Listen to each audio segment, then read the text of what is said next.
прекрасно място. Китното селце Фотиново. В рубриката България гостува на Фотиново. Събрали сме се хора от различни краища на България. Тук сме при кмета и общинската администрация в кметския кабинет на Фотиново. Искам да благодаря за гостоприемството на кмета Жемали Яшар. Здравейте! Прекрасно място! В най-доброто място на Родопите за живеене. Това е. Така е. Най-доброто място за живеене, прекрасно е наистина. От кога живеете вие тук? Аз съм коренен жител на село Фотиново. Роден съм в Фотиново, живея в Фотиново и се развивам в Фотиново. Мислим Фотиново да стане туристическа дестинация, която да привлече повече туристи от цяла България на Фотиново. Да, и не само България. Тук сме по проект Фотиново, център на екологичен туризъм и идеята наистина, тук има екология.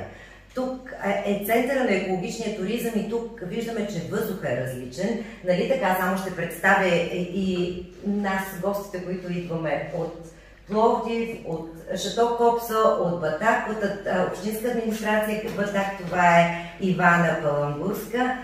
Как се чувствате? Тук е прекрасно место. Чувстваме се превъзходно. Всеки път, когато имаме възможност, идваме.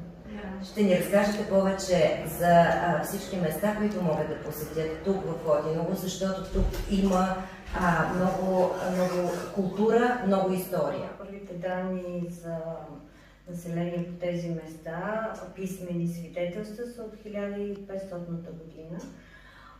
Преди това тук са живели траки, славяни. След това има следи от римляни, има много римски пътища, няколко римски моста. Също така интерес буди красивия Фотински водопад, който е много добра. Който е най-популярното място и други неща, които не знаят хората. Една от стоте забележителности на България. Да. Една от стоте природни забележителности на България. Да.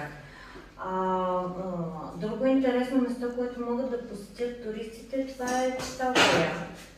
Това е една скала, съвсем близо до Фотиново, което место сега господин кмета смята да направим достъп до него, да развием като туристическа дестинация. Да, доколкото разбрахме, сега се прави екопатеката.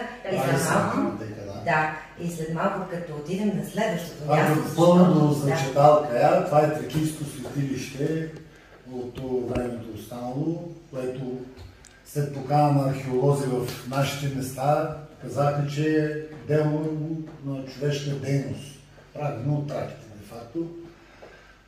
Просто се вижда тук от селото, е на 350 метра от селото. Има ли много посетители?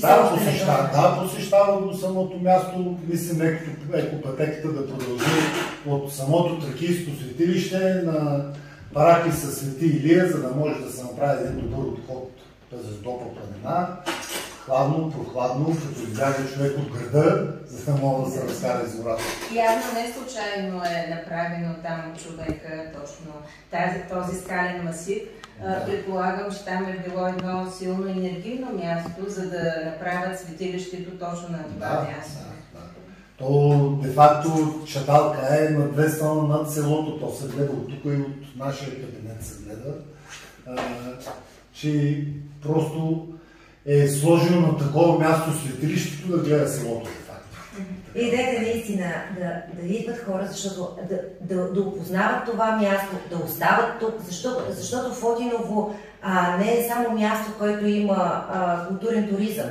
Тук има и кулинарен туризъм. Тук могат да видят какво ли не. Гостоприемни са хората.